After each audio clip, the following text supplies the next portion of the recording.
says who, and you say Hey, morons, over here. It's Captain Amazing! We've been looking for you. Yeah, there's a light switch behind you there. Turn it on. Ooh. My.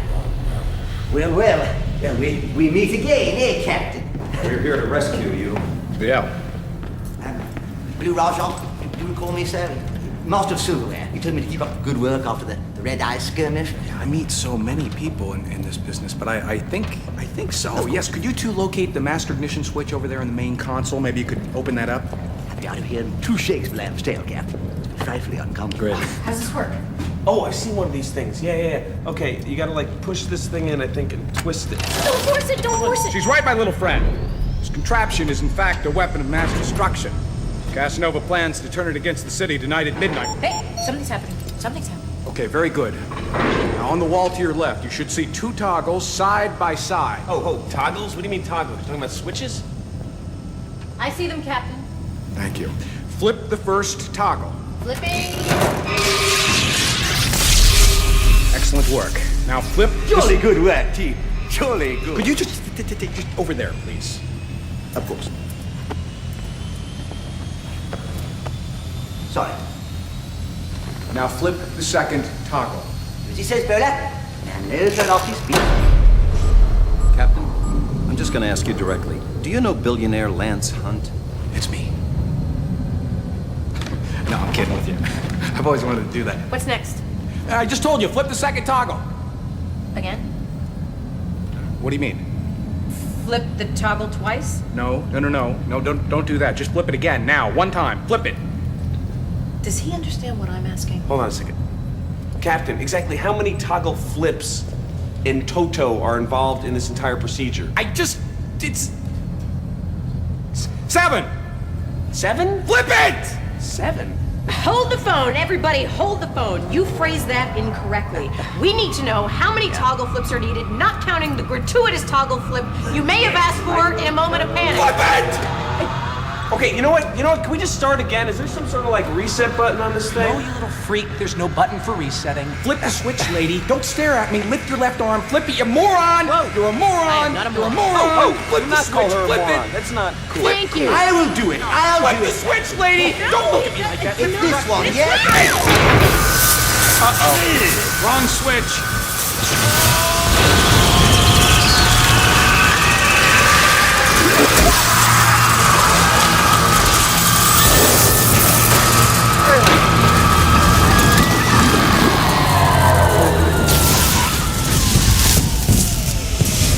Everybody heard me say reset button, right?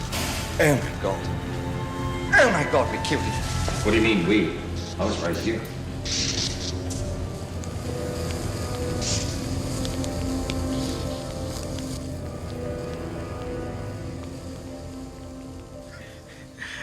And we're back. Welcome to the podcast, everyone. This is The Show Must Go On. My name is Rory Dunn. I'll be your host this evening, or day, whatever you listen to it.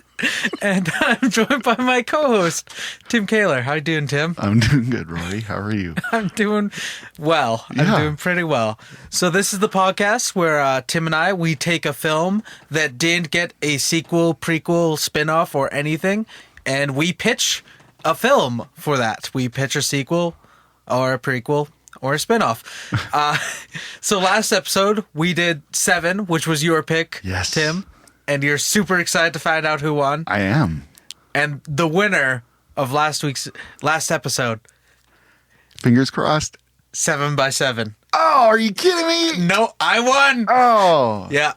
This broke the... This breaks the streak of the person who picks the movie wins. Yeah. And now I also have officially the longest winning streak on The Show Must Go On history of two episodes. episodes, yes. Yeah. So- Well, and I know when I said that we had the streak of whoever picked was the one that won. Yeah. I was like, yeah, it's been like a real weird thing where it's like whoever picks, like, you've done 6 episodes. Yeah. I was like, oh, admittedly, it's not a very long streak.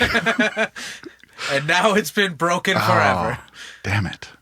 But we have a new film this week Yes. that we are now sequelizing or prequelizing or spin-offizing. And that movie is Mystery Men from 1999. You've seen this movie before. This wasn't your first time, but you rewatched it, of course. Did you watch it with your kids? Because this one, I'm not sure. What do you think? Well, I didn't watch it with my kids, but I would let my kids watch it. Yeah. And I had told them about, because they know I do this podcast, and so I was telling them, like, I got to go tonight to do this, and they're like, oh, what was the movie you did? So I told them. They hadn't heard of it. Yeah. So I just explained the premise. And Yeah. I'm like, yeah, it's some guys who are superheroes who don't actually have superpowers. And they're like, what? And so I explain, like, Mr. Furious and the Blue Raja, and the spleen and stuff. They're just killing themselves just on the premise of it. Yeah. So so they will watch it, but I know I didn't watch it with them. Yeah, no, this was one of my favorite films from, like, my teenage years. I loved this film a lot. Yeah. As I mentioned to you, for whatever reason, I identified with the Waffler quite a bit. Dane Cook. Yes, Dane Cook, who I didn't realize Dane Cook was the Waffler until, like, years later. I don't think anyone realized Dane Cook was a waffler until years later. Yeah, I don't think anyone realizes it now. Yeah. Because both Mystery Men and Dane Cook have fallen out of public consciousness. And also CeeLo Green is in it. Yeah, the goody mob is in it as the not so goody mob. Yes. It's great. Yes. Yeah. I do carry that theme on a little do you? bit Oh, with just one little thing here. But yeah, so I loved Mystery Men, and I feel like with so many superhero movies right now, this was an obvious parody or play on, like, the Batman films. Yeah, I mean, it looks like the Tim Burton Batman movies. It actually used the same sets. I was wondering that actually as I was watching it. I was like, it looks almost like this is some of the Batman sets. Yeah, they used the same sets from Batman Forever, I believe. I don't know about Batman and Robin because most people, I think those sets just got burned down by all fans. hope they did.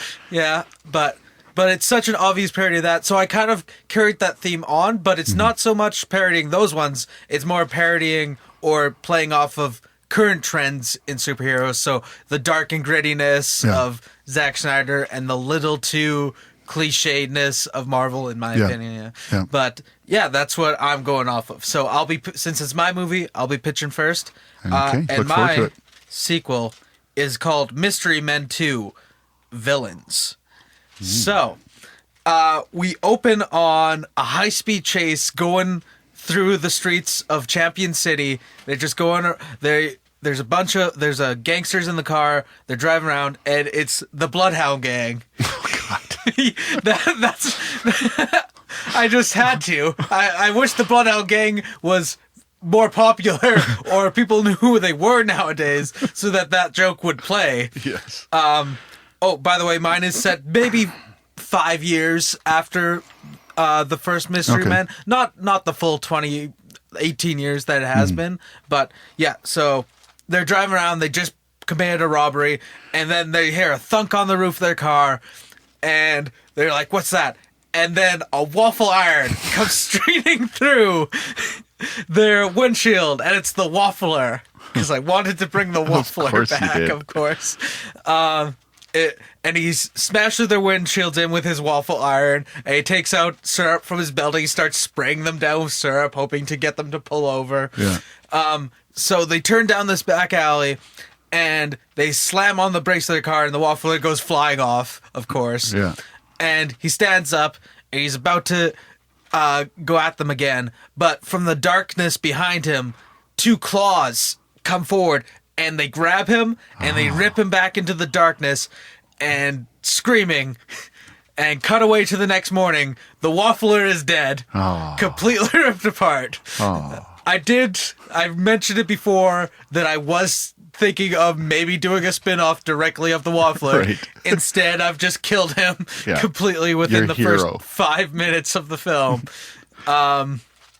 So now there's a crime scene, and there's a detective there, and he's talking about to the other police, so many superheroes have been dying lately. And then the other police officer walks away, and then Mr. Furious just kind of steps in from the shadows, kind of like Batman does. Right. And they have a discussion about this, And then the Blue Raj steps in, and he and Mr. Furious get a bit argument because they didn't plan on who was going to step in from the shadows in this specific there.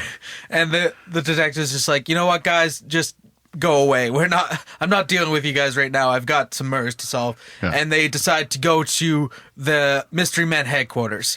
Cuts away to the diner that they're always eating at. Right. Yeah, of course. Yeah. So they get there, and then the bowler, the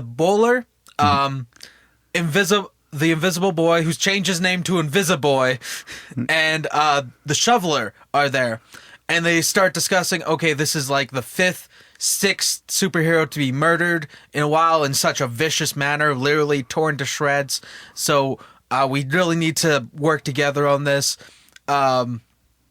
And the shoveler asks, maybe we should bring in the Sphinx. And they say, no, the Sphinx made his choice.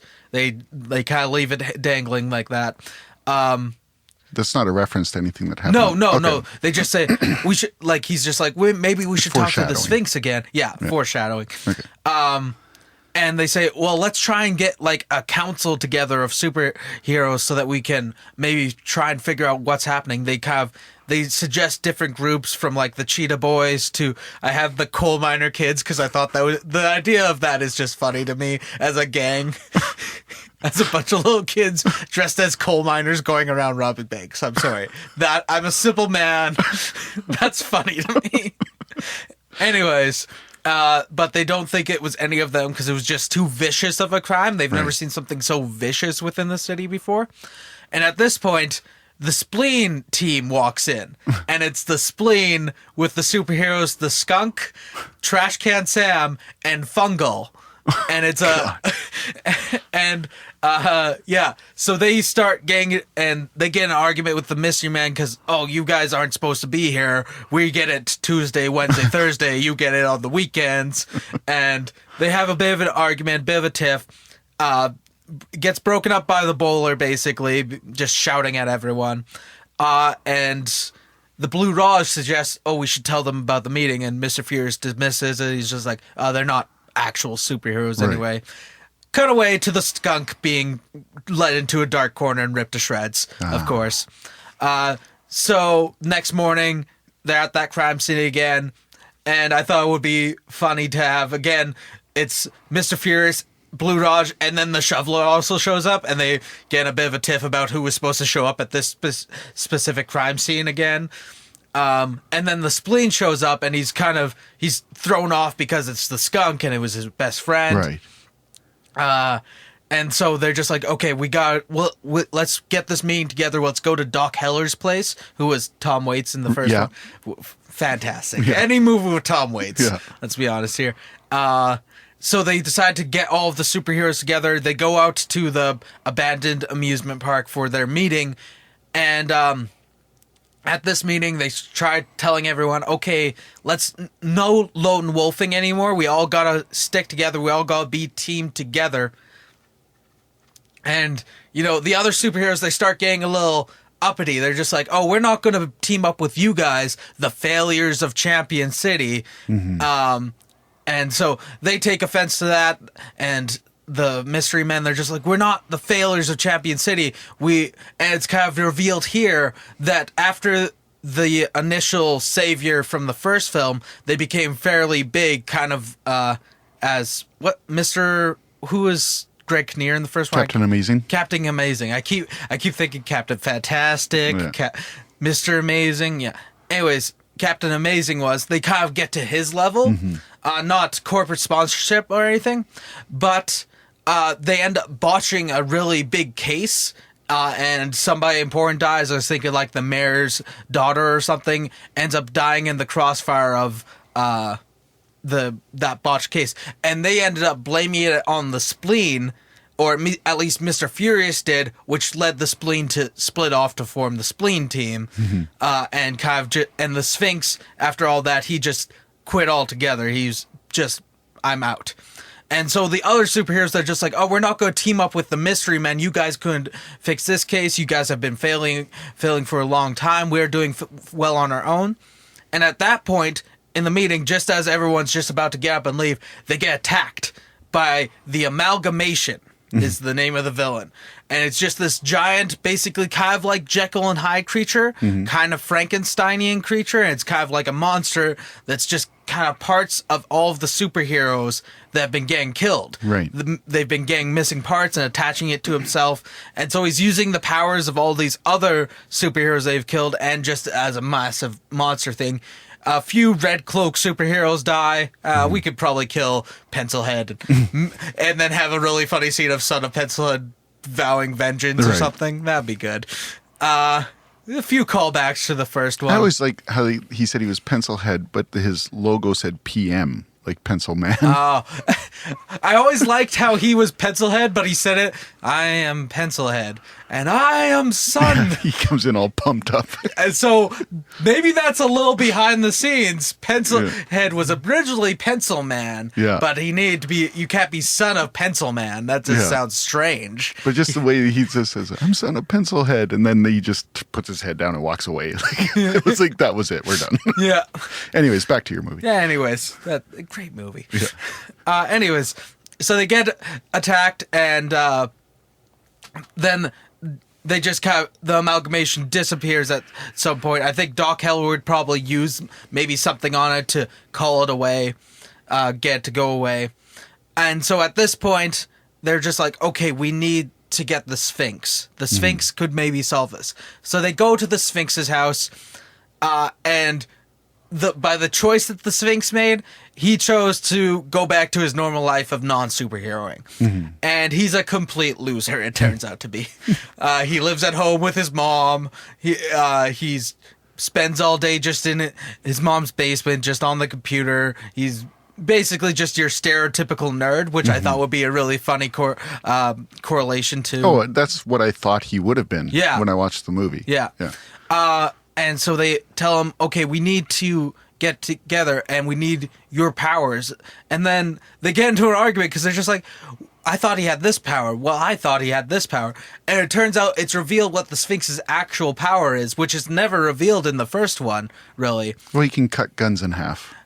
I thought that it would be good to have him have the power of whatever you think he can do, he can do. Because one person thinks he can cut guns in half, the other person thinks he can do this. Mr. Furious thought he was an idiot, so he thought that the Sphinx made him put watermelons on his feet. Right. But he never did. He just thought that that's something that the Sphinx would do. Yeah. So that's kind of his... They figure out that's his power, so they're just like, well, you can make people... think you can do whatever people think you can do. We should get you out there. We should get you kind of we make you into a new superhero with this power, people will think that you have that power, and that might bring out the Amalgamation again. So they try and brainstorm about what power they should debut him with, and they decide to revive him as Captain Amazing, because Captain Amazing, he can fly, he can punch people really hard, I guess. And so they're just like, okay, if we re-debut Captain Amazing, it could draw the Amalgamation out, and we could all team up together again and defeat it. At this point, so they go about this plan, and it just falls apart again because they're not working together as a team. And once the Sphinx dies, the Sphinx will be killed off here. That's kind of like the big team building death. And the spleen comes back, and they're just like, okay, what could possibly... where did this thing even come from? And at this point, Doc Heller reveals that, yes, it's worked. His plan worked altogether. It was his plan to get all the superheroes working together for a final... to just reunite, because everything's kind of, once everyone starts lone wolfing, once everyone starts working on their own, crime rates rose and everything. So he had the idea to create this beast which will unite all of the heroes together against one common cause. And I thought about, I didn't like the idea of him becoming like just a supervillain on that dime. So I thought it would be good if it's revealed that he got like shocked or hit by one of his inventions that he was tinkering with, because he's non-violent. That's his entire thing. So I thought that could be good. And it kind of just distorted his mind into, okay, if I create this thing, it could create peace across the city by uniting everyone. So he does that, and so they decide, okay, we need to hit him again with this thing and reverse the effect that it had in the first place, whatever the invention was that created the new Doc Heller kind of thing.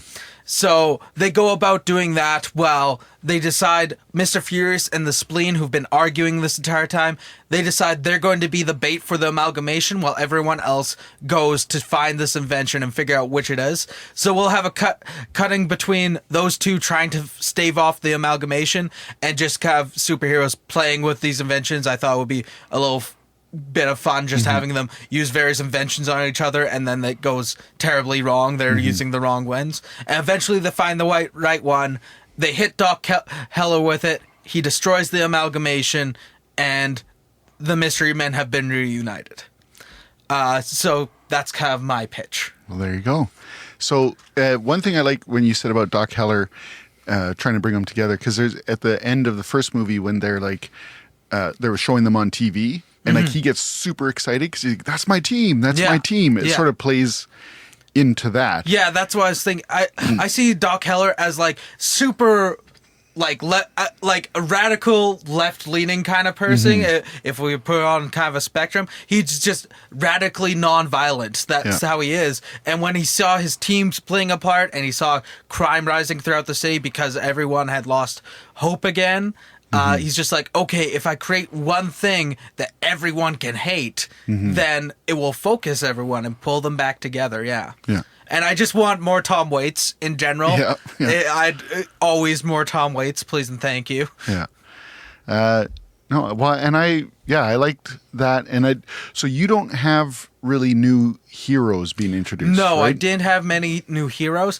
I thought about it. I thought about taking Invisible. I didn't give Invisible Boy or the Shoveler much to do in this just general pitch. I thought about making Invisible Boy, since his power no longer has basically any nuance to it. I thought about giving him general hacking skills as well, and he could be Invisihack, but I didn't think it would had anything to do with what I was doing with the story, how hacking would work, and I didn't write as many jokes for this one. A lot of times when we're pitching sequels to comedies, we tend to write a few of the jokes. I wrote a few of them in here, but I think a lot of it will come from just the tone of the film and playing off of Batman versus Superman and all those kind of films.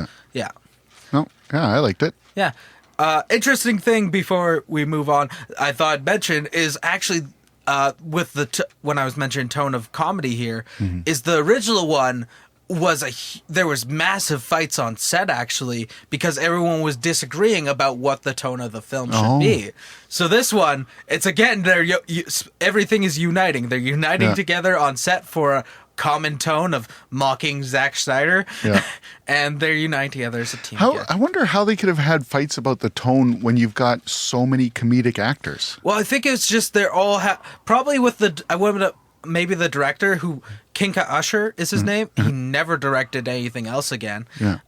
Maybe he I kind of feel maybe it was playing a little bit towards like kiddier or more teenage crowds, and maybe they wanted a bit more R-rated or mature audience because that's kind of Ben Stiller and Janine Garofalo's humor. So maybe that's what the arguing was about. Maybe they want to cut the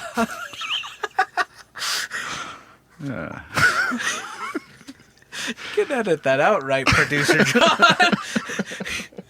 No one's gonna listen. No one who listens cares. Anyways, maybe they want to cut out the skunk humping scene. Oh, right. Maybe that's what the entire arguing was about. Anyways, we're gonna take a quick break here. When we come back, compose ourselves. Tim is gonna pitch his idea. Stick around. All right, state your name and power. I am the waffler. With my griddle of justice, I bash the enemy in the head, or I burn them like so. Oh, don't do that. I also have my truth syrup, which is low fat. And I've been working on a theme song, kind of a waffle man. I am the waffler, golden crispy, bad guys are history. Yeah! And I'm running, just think about it. Do you have a health plan, by the way? Maybe dental, eye? Next. And we're back. So, Tim. Yes. Your idea for a sequel to Mystery Men? My idea for a sequel to Mystery Men, which, as I was saying to you before, I had watched this in theaters when it came out. Because you're old. Because I am old, yep. And I obviously had seen it several times since, but it was, for me, it certainly didn't have as big an impact as it did for you. So I had, like I was just saying, I had never really thought about, like, what would a sequel to Mystery Men be like? Yeah. So there is some overlap in sort of our themes. Interesting. All right. Because I was thinking the same kind of thing where I didn't feel like in watching it originally that it was a parody of superhero movies. I thought it was just sort of like, here's a funny alternative view of superheroes. Mm-hmm. But I did think of taking it more towards a parody of superhero movies now, especially with there's so many ensemble superhero movies, like with Justice League and Avengers and all that stuff. And mine is sort of takes place in, there's no real set time frame from when the first Mystery Men was. But at some point after the original Mystery Men, we know that there's been a passage of time. Mm-hmm. There's this character, he's just like a regular citizen who's been starting to go around on like news shows and stuff like that because he started to put forward this theory that Lance Hunt was Captain Amazing. Yeah. And which I thought it would be kind of funny that as he's saying it, it's like they both disappeared at the same time. They both were reported dead at the same time. Like they both knew each other. Like they look alike, like he's showing like side by sides. Yeah. But I think it would be funny to have like all the newscasters and everyone else be like, you're out of your gourd. Like you don't know what you're talking about here. But yeah, so he's been going around trying to prove that they were the same person. And then attached to that really superpowers don't exist. Mm-hmm. Because like, even though Captain Amazing could fly, he had jetpacks. Yeah. And he could punch, but we don't know, like he was fine. Like it could be like a Batman situation, right? Yeah. Where it's like, well, the only reason it looked like he had superpowers was because he had all this money to give him those kinds of powers, right? So that's sort of what he's doing, is he's going around trying to promote that these two are the same person and that they're that the superpowers don't exist. Yeah. So then we meet in a different scene. We meet a villain called the Whistleblower. And actually, he's presented as another hero. Mm-hmm. He's presented as someone who exposes fraud and things like that. But then we learn that what he actually does is he's employed by like a certain set of corporations. Yeah. And so he uses his like whistleblowing abilities to actually just expose fraud in their corporate competitors, right? So it's like corporate espionage, and he uses his abilities to protect the corporations that employ him. Yeah, I have to ask, what would the whistleblower's outfit be? If you thought of that, if you had to. I feel like he would be dressed like an exaggerated sort of a caricature of a low-level employee. Okay. Right? Like someone, like sort of like, what's that guy's name from Office Space that wants to burn the building down? Well, there's Michael Bolton. We can go with, I can't remember. I know who you're talking about. Red Stapler guy. Yeah. So he would just be, not that he would look just like him, but that he would have like his costume or uniform would look like just like a dress shirt with a pocket protector and pants, and he has like a giant whistle, sort of like a Flava Flav necklace. Okay. And he's the whistleblower. Excellent. But yeah, so he's just basically there to support Okay, hold on a sec. Milton. Yes. Milton from Office Space. Yes. Thank you, producer John. Yeah. But yeah, so then we know, but like the public doesn't know, but we know that he actually is employed by these corporations just to help them make more money in corporate espionage. I thought it would be a good play off of like Captain Amazing having sponsorships. Yeah. Because it's like, then it gets into that conflict of interest thing, and it's like, well, wouldn't he just defend his corporate sponsors and stuff? So then the whistleblower presents to his corporate backers the idea, like, and then again, we also know that this person who's been going around trying to promote that Captain Amazing is Lance Hunt is also the whistleblower. Like that's his real life persona. He feels jaded because like all these people are like making fun of him. Like, oh, you think that it's the same person and that superpowers don't exist. You're an idiot. So then he goes to his corporate backers, and now this is sort of a play off of like the X-Men movies where he's like, okay, we need to round up all the superheroes and then prove that they don't have superpowers, like through DNA testing and stuff like that. Yeah. And then once we've been able to prove that superheroes don't exist, and we've got the entire public, not believing in that there are actual superheroes that are going to save them, then it's like, then we can, like, you as your corporate people, like the 1%ers or whatever, can go and just rule the world because now you've got no one to stand up to you. So then we sort of, after we see that whole story transpire, then we get caught up with what the mystery men are doing, and they've all disbanded. Like, they're all sort of doing their own thing. Like, so, Mr. Furious married the waitress, and they're just living off in the middle of nowhere. He's living like a serene existence. Oh, okay. Similar to Wolverine. Yeah. In whatever that Origins movie was, and then they're just living off in the middle of nowhere because he needs to just be peaceful. He's learned that living in Champion City was just too much stress for him. Invisible Boy has disappeared.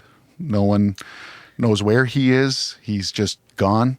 The Blue Raja, he sells a line of cutlery on the Home Shopping channel. Oh, okay. So he turned his thing into a celebrity thing. The Shoveler started a pool building business.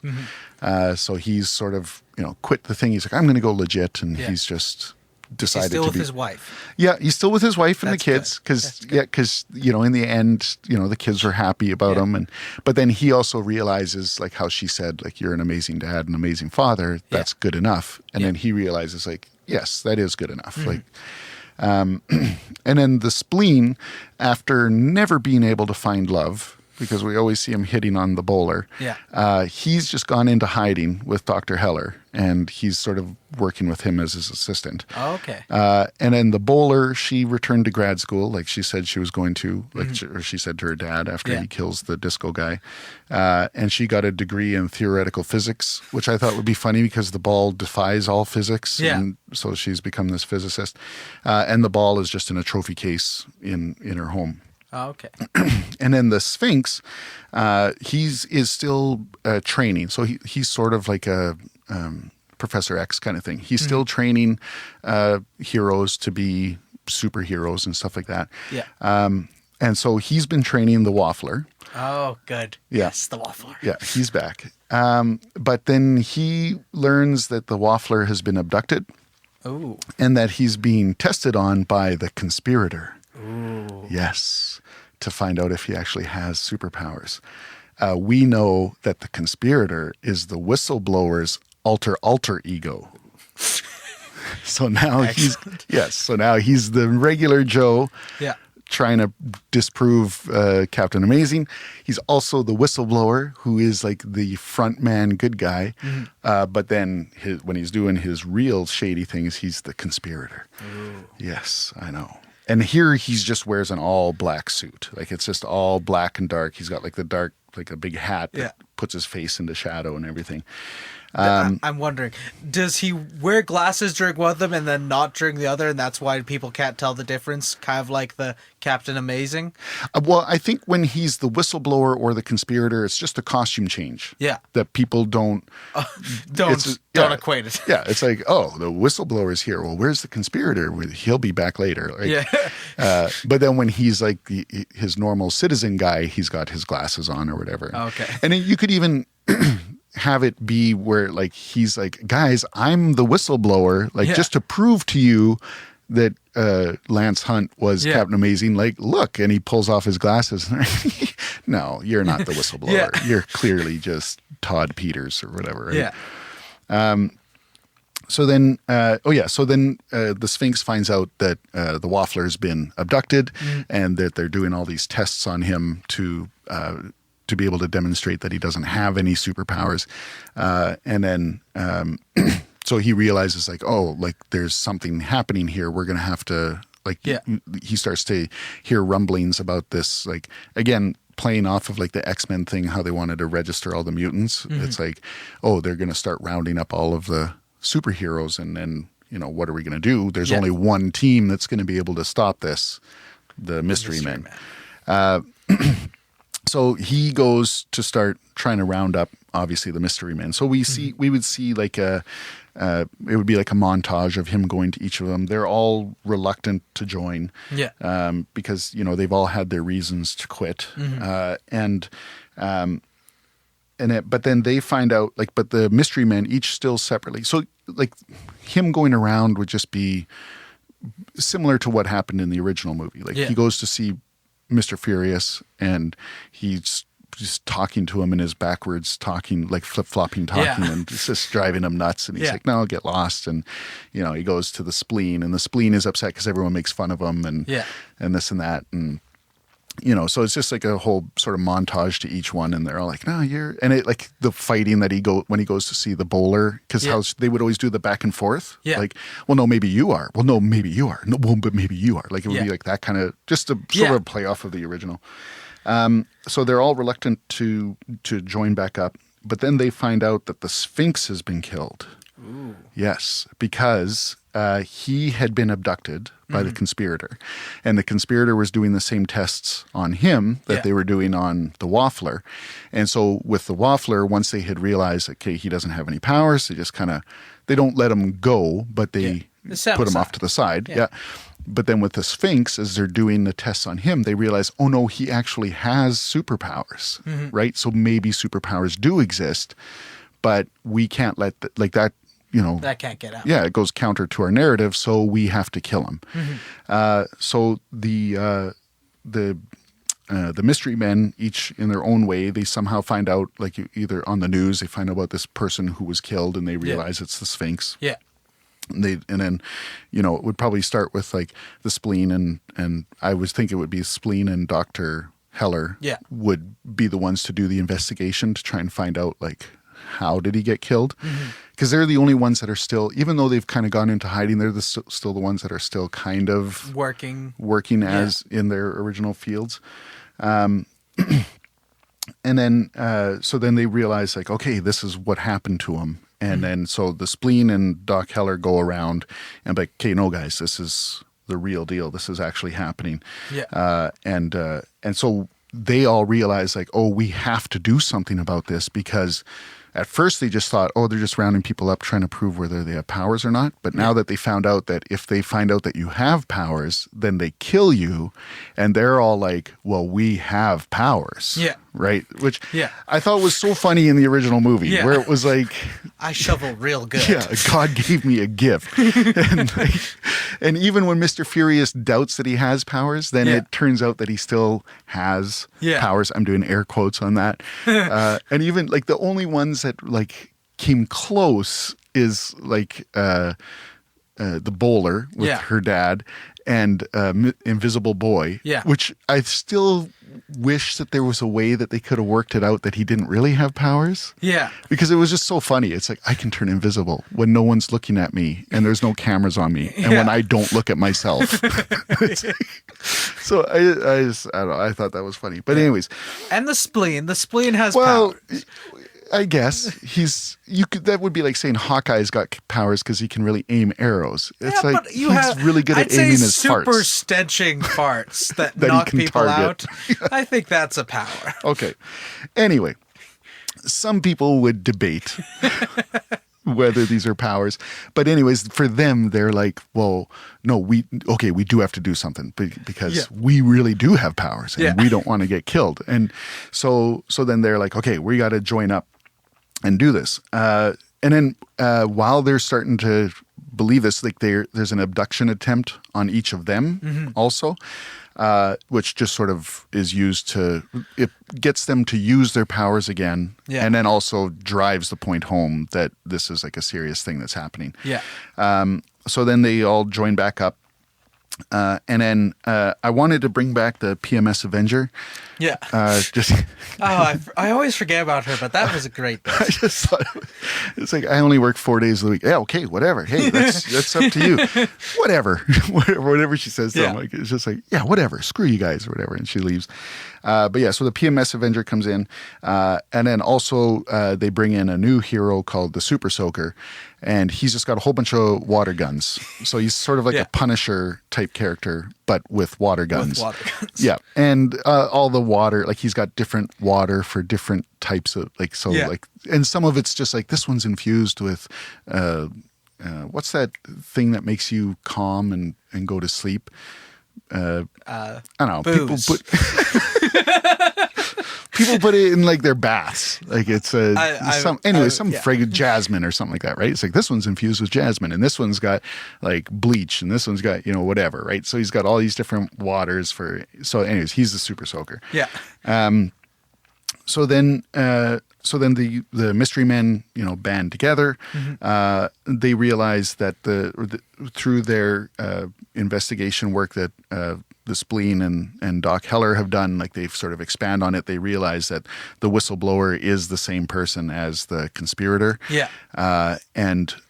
So then they go into his sort of headquarters, which would be, I think it would just be funny to show this as like, playing off on like the 1% type thing. It would be like his would be like a giant bank amalgamation type thing. Excuse me. And so then they fight their way up through his through this headquarters, and we would see. Now you came up with a lot of good ideas for the different groups of villains. Yes. I didn't come up with that, but it would be like you would have like bankers, and you would have like stock traders, and you would have like mortgage brokers. Like you would have all of those stereotypical 1%er type things, and they'd all be groups of people. Right. And it's like, so each level as they're going up, and then finally they come to the conspirator. Yeah. And then he is trying to say like, well, and then this kind of plays off of like out of, I don't know if you've ever watched The Incredibles. Yes. But how Spectro was like, well, why can't I be a superhero? Right. Yeah. So he was just like, instead of trying to get superpowers, he was trying to prove that superpowers don't exist. Yeah. Because he just was so upset that he didn't get to have superpowers. So he sort of reveals that to them as they're there, and they're like, well, just because you don't have the gift that we have doesn't mean that you have to try and kill everyone or whatever, right? Yeah. And then they have their big showdown and big fight. But in this one, I didn't want them to kill him because he's not a super villain like Casanova Frankenstein was. Great name. I like too when he's like when Mr. Furious is like doing the whatever it's called, surveillance. Yeah. And he's like, what's new at Casanova? Yeah. I know. It was one of those stupid throwaway lines because it's like, oh yeah, Shea Casa. Yeah. What's going on? What's new at Shea Casanova? Anyway, that was a dumb line. And the other one too was, it's like, okay, you guys go this way and we'll go this way and then we'll triangulate. Oh, equilateral or isosceles? Anyway, so but I didn't want them to kill him because he's not a supervillain. I wanted them to arrest him, and then they say like, yeah, he's actually these three personas is all in one. And then when they're like, whoa, what was he, what about what he was saying then about, Captain Amazing and Lance Hunt? Yeah. And then they're like, no. Like clearly he's crazy. Yeah. Like just because he happened to be all three of these people doesn't mean that Lance Hunt was. Yeah. And then, like the shoveler's like, no, he confessed to me. Like I spoke to him before Captain Amazing died. I was there with him. They don't reveal, obviously, that they're the ones that killed him. Yeah. But he's like, I was there at the time that he died at the hands of Casanova Frankenstein. Yeah. And I asked him directly, are you Lance Hunt? And he told me no. And we all know Captain Amazing can't lie. Yeah. So one of his superpowers. Right. Yeah. So it's like, rest of these people, Lance Hunt, Captain Amazing weren't the same person. Superpowers do exist. Yeah. We've proven that here yet again. And they go off as the big reunited mystery men and the saviors of the world in Champion City. Excellent. Yeah. Now, I like how we both decide to kill the Sphinx. Yeah. I feel like that's kind of, if we're playing off of superhero tropes, killing the master, killing the teacher is kind of a trope that gets played out a lot. Well, and when you said it in yours, I was like, oh, we both hit that nail. Yeah. Because it was like, and we both used it the same way, right? We used it as the catalyst for them to be like, we used it slightly differently. Yeah. Like yours, he died and then they're like, okay, we got to do something. Mine, he died and then they're like, oh, well, he died and because he had powers. But still, we both used the master being killed as the catalyst to get them back together. Yeah. Now, you introduced new characters. I didn't really introduce anyone new. Did you have any casting ideas for your characters, or did you not? You don't always think of that, but no, I don't often. But I would like the Super Soaker to be someone similar to I can't remember what his real life name is, but McLovin. Oh, yes, I know who you're talking about. Yeah, just like the scrawny, loser type kid who he's the Super Soaker. Super Soaker, right? Yeah. And then for the whistleblower conspirator guy, it would be again, it plays off of the same kind of humor, but like a Jonah Hill type of character. Not necessarily Jonah Hill. Yeah. But I want him to be when he's the and it wouldn't even have to necessarily be someone like overweight like he is, but just the way that he delivers his lines. So, because I would want him when he's the person spreading the conspiracy theories about like Lance Hunt and stuff. I would want him to just be sort of like this nerdy person that's like, no, guys, like seriously, listen to this, and then we see like the alternating, like, oh, I'm here to help everyone, and then also I'm here to destroy everyone. Now, he gets arrested in the end. Something I thought of immediately is it would be funny if he gets arrested and then he gets put into one of those cushy prisons, like at the end of Wolf of Wall Street, because the entire thing is playing off the 1% thing. Yeah. It'd be really funny if he's a supervillain but gets put into one of these things because he's like still a minimum security. Fancy. Yeah, that would work. Yeah, because he is a part of the 1%, and yeah. Excellent. Well, those are... Oh, did you have a title other than Mystery Men 2? Oh, I did. And it was... Again, this is playing off of the parody of superhero movies. Yeah. It would be Mystery Men 2, Sure, Why Not? Excellent. Yeah. Mystery Men 2, Sure, Why Not? Yeah. Tim Kaler's idea, everyone. So those are our two pitches for the sequels to Mystery Men. You can go on to our Facebook page, facebook.com/Shogo Podcast, to find the poll to vote for which one of these films you'd like to see, and you can continue my streak with that, or you can destroy my hopes and dreams.